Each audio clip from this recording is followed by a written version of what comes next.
Kylian Mbappé, au même âge que Cristiano Ronaldo, c'est 170 buts de plus. Cristiano Ronaldo, il avait 219 buts. Mbappé, 389 à 26 ans et Ronaldo à 26 ans. Maintenant, la vraie question, c'est est-ce qu'il va dépasser les 942 buts de CR7? Et il n'a pas fini de marquer des buts parce qu'il va aller chercher son record. Son record où ce sera le seul joueur à pouvoir dire en professionnel, en match officiel, j'ai marqué 1000 buts. Parce qu'en fait, je sais pas si vous vous rendez compte, à 26 ans, 219. Et là, actuellement, 942. CR7, c'est un malade. Il est starbé. De ses 26 à 40 ans, il était tout simplement en pétard. Injouable au niveau des buts. Mbappé au même âge, c'est 170 buts de plus. Mais vraiment, les gars, je vous le dis, j'ai du mal à croire qu'il va dépasser CR7. Je sais pas, il faut combien de buts par saison pour arriver juste au record de CR7 942. Je crois qu'il faut qu'il marque pendant encore je sais pas combien d'années, 40 buts par saison, imaginez. En vrai, il peut le faire, hein. Moi, je doute pas d'Mbappé, il peut le faire. Il va certainement se rapprocher des 900 buts, ça je dis pas. Même les mecs comme Haaland, je pense que 900 buts, il va les mettre dans sa carrière. Et aussi, il y a une chose, les Haaland, les Mbappé, les buteurs d'aujourd'hui, ils ont beau dépasser CR7, les buts, il faut les mettre dans les moments importants. Il faut nous marquer, il faut nous impressionner, il faut marquer le football. Ronaldo, il a marqué le football avec ses buts. Mbappé, il a déjà commencé, il a des buts classiques, faut dire la vérité. Haaland, ça reste un peu moins impressionnant au niveau des buts, personnellement, je trouve. Maintenant, on verra, mais les deux sont bien partis. Salut l'équipe, j'espère que vous allez bien. On commence tout de suite avec Kylian Mbappé et son post Instagram, Old Memories, les vieux souvenirs. Bien sûr, peut-être les vieux démons pour Marseille, les bons et vieux souvenirs pour Kylian Mbappé, que ce soit au PSG, au Real Madrid. Au final, c'est la même rengaine. Faut se dire un truc, on est le 16 septembre, il y a déjà 4 trophées d'homme du match, dont un en Ligue des Champions. En interview, on lui a demandé s'il voulait faire une carrière comme Messi. Il a déclaré qu'il était plus inspiré par la carrière de Cristiano Ronaldo. Mais oui, on vous a dit que le GOAT influençait tout le monde, vous n'écoutez pas. Et en parlant de GOAT, Kylian Mbappé devient le deuxième joueur le plus rapide pour atteindre les 50 buts avec le Real Madrid. Et le premier, on sait déjà qui c'est. Cristiano Ronaldo, 51 buts en 54 matchs. Mbappé, un but de moins en 64 matchs, 10 matchs de plus. Et voilà, c'est comme ça le Real Madrid, les gars. C'est des standards de qualité. On place la barre haut. C'est pour ça qu'il est là. Hier, c'était la 200e victoire en Champions League du Real Madrid. Donc ça a souligné. Et on ne le dira jamais assez, Kylian Mbappé est en train de faire un vrai début de saison. 8 buts déjà et 2 passes décisives. Comme je vous l'ai dit, on est le 16 septembre. Ça promet pour la suite. Donc si vous n'êtes pas dans le train, c'est le moment de monter. Et si vous n'êtes pas abonné, c'est l'heure de cliquer pour ne pas louper l'actualité. Maintenant, on le sait clairement, il y a de la corruption dans le Ballon d'Or. À quelques jours peut-être du sacre de Ousmane Dembélé, le journaliste australien qui vote pour le Ballon d'Or a révélé avoir reçu un email d'une agence de communication qui lui a proposé de mettre en avant Ousmane Dembélé en échange tout simplement d'une rémunération. Juste derrière moi, il a publié l'email qu'il a reçu de l'agence de communication et juste après ça, l'agence n'a pas nié les faits. Mais la justification qu'ils ont donnée pour se dédouaner, les gars, elle est lunaire. Ils ont tout simplement expliqué que le mail envoyé dans un premier temps au journaliste australien était tout simplement une demande spontanée envoyée par un jeune stagiaire de l'agence. Par la suite, le journaliste australien Neil Gardner s'est donc retrouvé obligé de justifier le premier mail qu'il a reçu parce qu'il y en a plusieurs qui ont pensé que c'était fake. Un petit détail à rajouter par rapport à ça, Qatar Airways devient le tout premier partenaire présentateur du Ballon d'Or. Et il y en a qui ont dit, vous pensez vraiment que Nasser va laisser passer ce Ballon d'Or? Ça reste de la spéculation, mais l'information elle est intéressante. Parce qu'en vrai, quand on voit ce qui s'est passé avec Vinicius, annoncé pendant des mois comme vainqueur du Ballon d'Or, et juste 2 jours avant lui met Rodri dans la course, je pense qu'il faudrait qu'on commence à se poser les bonnes questions.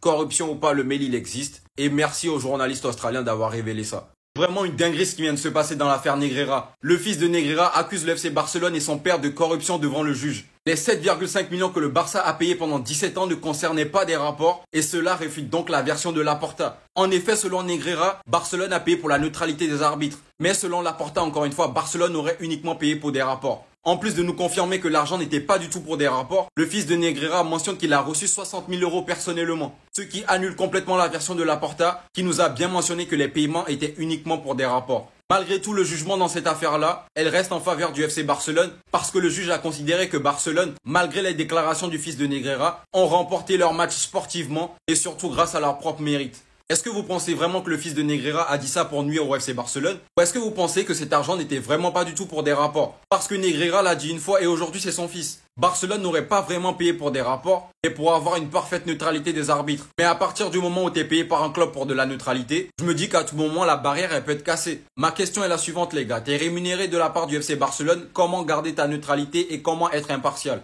Je vois ça, hein, et j'espère que vous l'avez remarqué aussi. Je me rends compte que cette saison, ça va être encore pire que la dernière. On s'arrête ici pour cette première journée de Ligue des Champions, et voici le résultat. Absolument tous les gros clubs favoris ont remporté leur match. Que ça soit le Paris Saint-Germain pour le back-to-back peut-être, le Bayern Munich, Arsenal, Inter Milan, City, Barcelone, Liverpool, le Real de Madrid. Absolument tous les mastodontes ont remporté leur match. Déjà que la saison dernière, c'était le tournoi du pouvoir. Mais alors cette saison, je ne sais pas ce qu'ils nous réserve et ça fait que de commencer. Dans 2 semaines, les gars, il y a Barça PSG et d'autres équipes qui vont devoir remporter leur premier match. Comme Chelsea aussi, qui était un minimum attendu après l'obtention de la Coupe du Monde des clubs. Ou peut-être, ils sont juste tombés sur un PSG fatigué au final. L'Atlético Madrid aussi, qui ont fait un grand match contre Liverpool. Naples aussi, qui aujourd'hui est coupe d'un carton rouge très tôt dans le match. Galatasaray qui ont pris 5-1 contre Francfort après un tel mercato. Entre les boss qui vont s'affronter, les autres équipes qui vont essayer de récupérer des points. Préparez-vous. Préparez-vous. Cette Ligue des Champions va être encore pire que la dernière saison. Je vous le dis, les gars. Mbappé, ils ont essayé de rentrer dans son crâne. Regardez le nombre de fois où Balerdi a essayé de le faire sortir de son match. 1 fois, 2 fois, 3 fois. 4 fois. La 5e, le ballon, il est tout là-bas. Et c'est pas la même action que je vous remets en boucle, c'est pendant tout le match. Si c'était retourné, qu'il lui avait mis une pêche et qu'il se prend rouge, je vous promets que je lui en veux pas. Mais Carvajal, 58 ans, 12 enfants, il est rentré dans le jeu de roulis. Le joueur qui est censé être le plus expérimenté de l'effectif. À la 69e minute, il y a 1-1, t'handicape tout le monde. J'aurais accepté que ça vienne de tout le monde, mais pas lui. Il joue avec des mecs, ça pourrait tous être ses gosses. Et c'est même pas comme si c'était un tacle non maîtrisé, tu prends la jambe à un joueur sans faire exprès. C'est un geste complètement stupide que tu peux éviter, surtout avec ton statut. Il y a quelques jours en championnat, il te met une main, ça passe. Mais là, t'aurais pu repartir avec 1 point, voire 0. Chez toi. Dieu merci, on a 2 pénaltys. Le deuxième, je sais même pas, il sort d'où. Bref, les gars, oubliez pas de vous abonner. Ça, c'est mon nouveau compte. L'ancien, il a sauté. Pour ceux qui me connaissent déjà, merci d'avance. Pour les nouveaux, bienvenue à vous. Cristiano Ronaldo vient de poster sur Instagram une story assez énigmatique. Parce que pour ceux qui ne sont pas au courant, il y a quelques jours, CR7 a commencé à suivre le plus grand influenceur musulman portugais sur Instagram, qui lui-même avait reposté en story où on voit bien Cristiano CR7 l'ajouter en ami. Il y a donc plusieurs personnes qui ont commencé à se poser la question si CR7 était devenu musulman, en ressortant quelques clichés où il était en train de prier, comme celle-ci, ou encore celle-là avec Al Nasser. Mais là, regardez sa story Instagram qu'il vient de poster. Voici sa story Instagram en portugais, donc ça fait à peu près un quart d'heure qu'elle a été postée, qui signifie en français, la chance, c'est ce qui arrive quand la préparation rencontre l'opportunité. Alors là, je vais avoir besoin des personnes qui ont du talent pour les énigmes, parce que je ne comprends absolument rien. Est-ce qu'il y a un lien avec les derniers événements qu'il y a eu sur Instagram, avec l'influenceur musulman qu'il vient de suivre, ou alors il y a totalement rien à voir et il parle tout simplement du football. Et je pense que ça parle de football et de travail personnel, parce que la chance, c'est ce qui arrive quand la préparation rencontre l'opportunité. C'est-à-dire que plus tu te prépares et plus tu travailles, et que tout d'un coup tu rencontres une opportunité, et ben la chance va te sourire dans la vie. Après ça se trouve je suis totalement à côté de la plaque. Mais dites-moi ce que vous en pensez de cette phrase, j'ai vraiment envie de savoir. Les gars, les fans de Vinicius, faut respecter. Là, il y a un pressing sur Xabi Alonso quand il était joueur.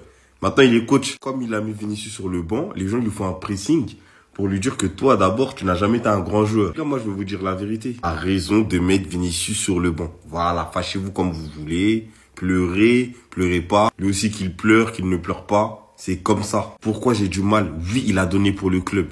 Oui, il a ramené des Champions League. On parle d'un joueur qui a 25 ans, les gars. Et de vous à nous, vous savez que ça fait un bon petit moment que Vinicius a baissé en niveau. Quelques éclats de folie. On a cru qu'on retrouvait le vrai Vinicius. Mais non. Moi, sur ce coup-là, je prends les pattes à Xabi Alonso. Il a raison de rajouter de la concurrence. C'est vrai, ça fait de la peine. On aime tous Vinicius. C'est bizarre de le voir comme ça, de le voir sur le... Mais le football ne s'arrête pas.